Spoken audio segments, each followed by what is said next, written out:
Welcome back. You're watching The Spokes. So we're talking about the decision of, the controversy around the alleged secret decision. So, nasabi nyo nga ho na nag-umpisa to dahil kay Ombudsman Remulla. Pero dito po sa, I saw your statement, Justice Sammy, where you, I just want to clarify certain things. No? Like, there was a statement you made that you're saying, kasama sa people, are public officials. You're concerned about the future of the public officials. But if I recall, our constitution was very clear, no? The ombudsman, being the protectors of the people, shall act on complaints of public officials. So there's a clear demarcation between people and public officials po. So medyo parang may inversion po nung idea, the definition of people doon eh.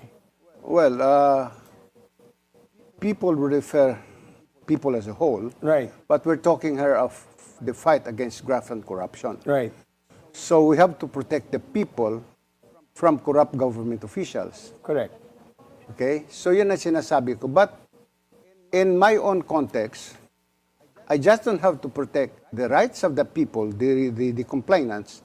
I also have to protect the rights of the respondent. But the rights of the respondent are already covered by the due process. I mean, yes. as an ombudsman, you have to ensure that due process notice, lahat po ng kailangan sa due process are already there. So yes. Once you've made sure that the process was fair, that due process already satisfied. Actually, I made that statement in relation to the question that why am I not publicizing? Why am I not talking about it? Why should I talk about a case where I am not sure whether on the guilt of the accused? Remember that our role is only to determine probable cause for purposes of filing an information. But this was a reversal. This wasn't the case going further to the Sandigan Bayan. So my question is, for instance, if somebody's case was reversed, I should be happy, and there shouldn't be any reason why you should not release. Because I recall, in the case of Secretary Jun Abaya, it was a decision that you made under your administration, under your term as ombudsman in November 2020. Yes. It came out in January 12 of 2021. In fact, because I knew it because Jun Abaya told me that, and it was published also, media carried that news. Here, none of the media was able to catch it. You've already dismissed, reversed the decision. That's my discomfort because, on one hand, you release the reversal order of Jun Abaya. In this case, you did not publish the reversal order of Senator Joel Villanueva. No, in the case of Abaya, I did not have it published. But it was reported in the news. It was the reporters who got Correct. a copy of the decision. Correct. In the case of Villanueva, I was asked actually by the Media Bureau, are we going to publish this? I said, no. Why not? Why not? If I publish it, if I talk about it, sasabihin ng tao, kinakatigan ko si Joel Villanueva. Okay? Kinakampihan ko si Joel Villanueva. At the time I signed, I approved that resolution, granting the motion for reconsideration, hindi ko kilala si Joel Villanueva. The first time I met him was in the Senate during the budget hearing. I don't know Joel Villanueva. Kaya lang, pag binigyan ng kulay, di ba? In masisemi ngayon, yung secret decision, binigyan ng kulay eh. But haven't you noticed that I am now the flavor of the month? And the flavor of the month before was flood control projects, ghost projects. Nakalimutan na natin yon. The flavor of the month was the trillion peso march. Nakalimutan na ng tao. Hindi pa naman po. So is this not a way to divert the attention of the people? You know? Senator Drilon, your thoughts, kasi nakangiti kayo kanina eh. Which part? Flood control. May notes ka pa nga dyan, no? We want to talk about flood control? My goodness gracious. It's the worst corruption episode that I have heard in my life, and I never saw this in my 24 years in the Senate, nor in my 34 years in public service. Talagang garapal na And I guess the question that would be asked is, how did we get here? How did we get to this situation where the corruption was so widespread from Tawi-Tawi to the north, you know? And to me, very simple, I mean, it's simple, but it has become, it has developed, what we have developed is a culture of impunity. Wala na pong takot ang tao sa batas eh. And while we love to say, we lawyers love to say, rule of law, today, the rule of law is only a suggestion. Oh. Baka naman nabag sa batas yan. Like It's traffic no lights. longer an issue of you following the law strictly, but because the suggestion is that is the rule of law. And to me, I'm very disturbed. And the lack of respect for the law is a result of what we have today. Our pillars of justice are very weak. The institutions that are supposed to exact accountability are weakened. So these to me, prosecution, investigation, adjudication,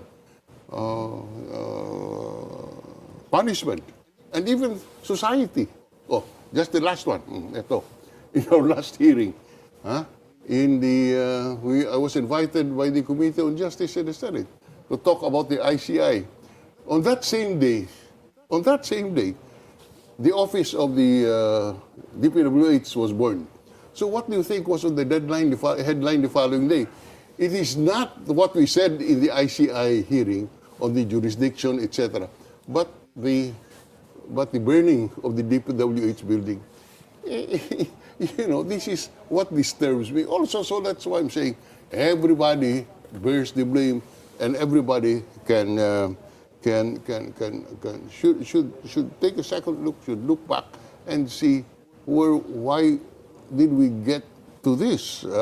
Why did we get to this? You remember, even after you punish the guilty, look at the case of Mayor Antonio Sanchez. Nagkagulo tuloy because there were attempts to free him.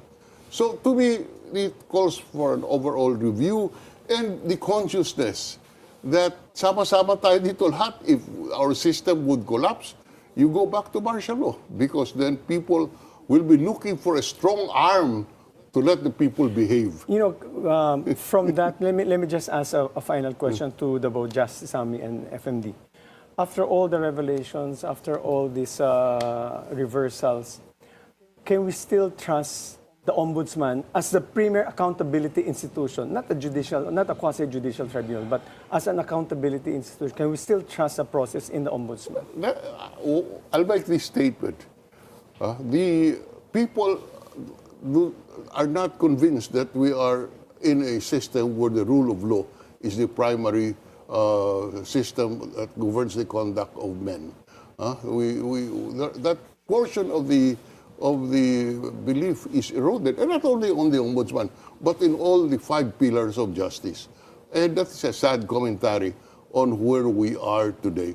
When we were when I attended the hearing of the ICI, there were suggestions that we grant the power to search and arrest on the part of the ICI. I saw My that. goodness gracious. I have just one answer.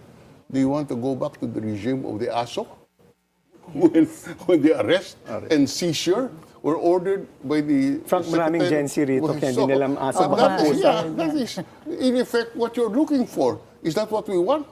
So everybody stops to talk because they realize that what they're thinking of is a situation where you threw everything in the wastebasket and because you are righteous. So that is, I am an advocate that what we have today is an erosion of the belief of our people in the rule of law.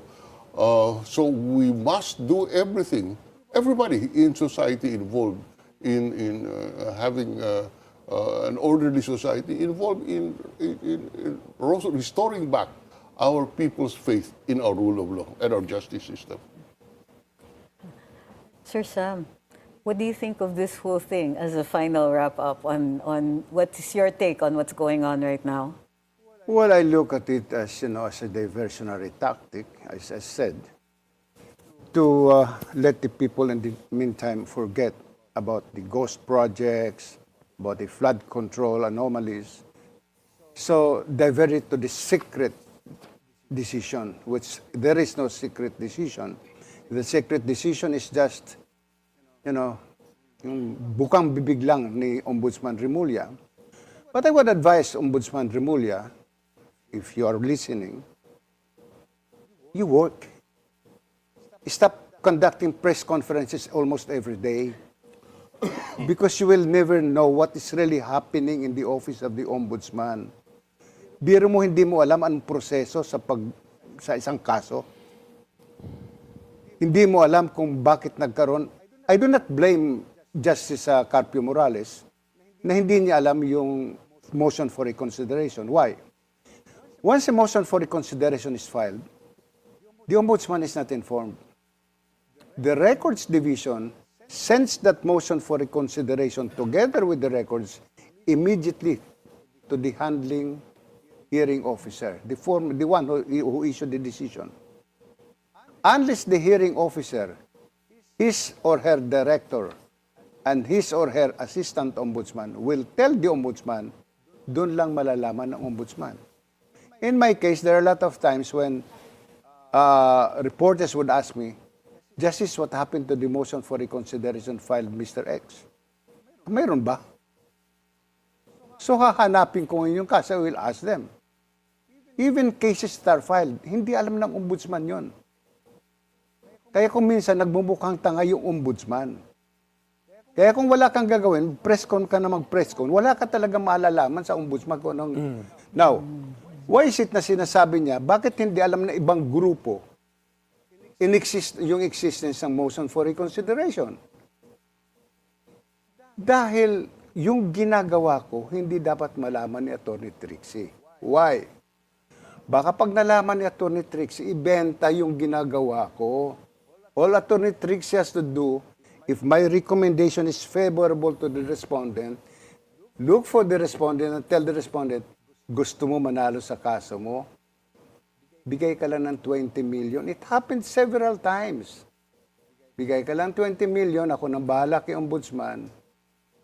Bigay ka 20 million. Wala namang kaalam-alam yung ombudsman. Ang delikado lang doon, which happened in one case, ni-reverse ng ombudsman yung recommendation ng investigating officer, yung findings. So medyo may nagbalik ng 25 million doon sa kasong yon. This is a case somewhere in Batangas, Yun na nakakatakot doon. So, hindi po pwedeng sasabihin mo yung ginagawa mo eh. Otherwise, mabubukulan ka. Daming kwento pala ni Justice Sammy. So, That is why I think Ombudsman Remulla should look into the culture sa Ombudsman. Anong nangyayari? Bakit ganito ang sistema sa Ombudsman? okay. So, this is an exciting show. Ang hirap tumapos. We're running out of time and there's still a lot to discuss. So catch the part 2 of our conversation with former Senate President Frank Drilon and former Ombudsman Samuel Martires tomorrow. for now, don't just settle for one side of the story. Because every issue has two perspectives and the truth may be somewhere in between. I'm Attorney Trixie Cruz Angeles. I'm Attorney Edwin Lasherda, and this is The Spokes.